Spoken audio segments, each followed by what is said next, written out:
इतिहास केवल अतीत का आईना नहीं होता, बल्कि वो वर्तमान की दिशा और भविष्य की भाषा भी तय करता है। इसी भावभूमि पर खड़ा होकर आज भारत एक और नए प्रतीकात्मक बदलाव की दहलीज पर खड़ा है।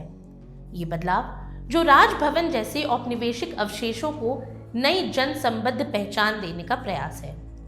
ब्रिटिश शासन के लंबे दौर में प्रत्येक राज्य में ब्रिटिश गवर्नर्स के भव्य आवास को गवर्नर हाउस कहा जाता था, एक ऐसा नाम जो सत्ता, दूरी और साम्राज्य की छाया का प्रतीक था। वहीं आजादी के बाद ये भवन राजभवन कहलाने लगे। एक धारणा है कि ये नामकरण भारत के अंतिम गवर्नर जनरल सी राजगोपालाचारी ने किया, लेकिन इतिहास का कोई आधिकारिक दस्तावेज इस दावे की पुष्टि नहीं करता। अब लगभग 8 दशक बाद देश एक बार फिर नए बदलाव से गुजर रहा है, जहां राजभवन अब लोक भवन के नाम से जाने जाएंगे। इस नाम परिवर्तन के पीछे केंद्र सरकार का तर्क साफ है कि राजभवन जैसे नाम में औपनिवेशकालीन गूंजें हैं, एक ऐसी दूरस्थ गरिमा जो आधुनिक लोकतांत्रिक भारत की विचारधारा से मेल नहीं खाती। नई सोच कहती है कि राज्यपाल का आवास केवल सत्ता का प्रतीक नहीं, बल्कि जनता से संवाद का स्थल बनना चाहिए। इस सोच की शुरुआत पश्चिम बंगाल में हुई, जहां पहली बार कोलकाता और दार्जिलिंग के राजभवन को लोक भवन का नाम दिया गया। जल्द ही ये पहल अन्य राज्यों तक भी पहुंची और तमिलनाडु, केरल, असम, उत्तराखंड, उड़ीसा, गुजरात और त्रिपुरा जैसे राज्यों ने भी अपने राजभवनों का नाम बदलकर लोक भवन कर लिया। लद्दाख के उपराज्यपाल के आवास का नाम इसी सोच के तहत लोक निवास किया गया। ये परिवर्तन व्यक्तिगत राज्यों का निर्णय नहीं है, बल्कि केंद्रीय गृह मंत्रालय द्वारा 25 नवंबर 2025 को जारी किए गए निर्देशों का परिणाम है, जिसके तहत ये देशव्यापी अभ्यास अब धीरे धीरे सभी राज्यों में लागू किया जा रहा है।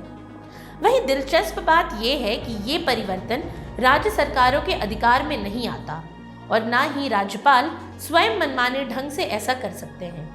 केंद्र सरकार का कहना है कि क्योंकि राज्यपाल राष्ट्रपति द्वारा नियुक्त होते हैं और राजभवन केंद्र सरकार की ही संपत्ति मानी जाती है, इसीलिए इसका नाम बदलना एक प्रशासनिक अधिकार है, न कि संवैधानिक। भारतीय संविधान में कहीं भी राजभवन या गवर्नर हाउस जैसे शब्दों का प्रयोग किया ही नहीं गया, क्योंकि संविधान तो इसे केवल राज्यपाल का आधिकारिक निवास मानता है।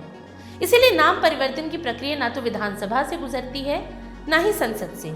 इसे किसी कानून या संशोधन की आवश्यकता नहीं होती, क्योंकि ये सिर्फ प्रशासनिक आदेश है। राज्यपाल सिर्फ गृह मंत्रालय के निर्देशों का अनुपालन करते हुए अधिसूचना जारी करते हैं और नया नाम तत्काल प्रभाव से लागू हो जाता है। लेकिन अब सवाल ये उठता है कि यदि किसी राज्य का राज्यपाल इस बदलाव को लागू न करे तो क्या होगा? अब ऐसी स्थिति में इसे गृह मंत्रालय के आदेश की अवहेलना माना जाएगा।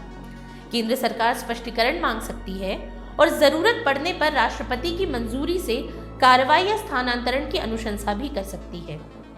हालांकि अब तक किसी भी राज्यपाल ने इस निर्देश का विरोध नहीं किया, इसलिए ये प्रक्रिया शांतिपूर्वक फिलहाल आगे बढ़ रही है। अब जहां तक व्यवहारिक बदलावों की बात है, तो राजभवन के नाम वाले सभी बोर्ड, फलक, सूचना पट, सरकारी वेबसाइट्स, आधिकारिक दस्तावेज, पत्राचार, विजिटिंग कार्ड और डिजिटल प्लेटफॉर्म अब लोक भवन नाम से अपडेट किए जाएंगे। कई जगहों पर नए लोगो या प्रतीक चिन्ह भी अपनाए जा सकते हैं और सरकार का कहना है कि इस प्रक्रिया में बहुत अधिक खर्च नहीं आएगा और ये सामान्य सरकारी खर्च की श्रेणी में ही पूरा हो जाएगा। लेकिन इस परिवर्तन का दार्शनिक अर्थ आर्थिक लागत से कहीं अधिक बड़ा है। ये सत्ता और जनता के बीच के संवाद को अधिक मानवीय और निकट बनाने का संकेत है।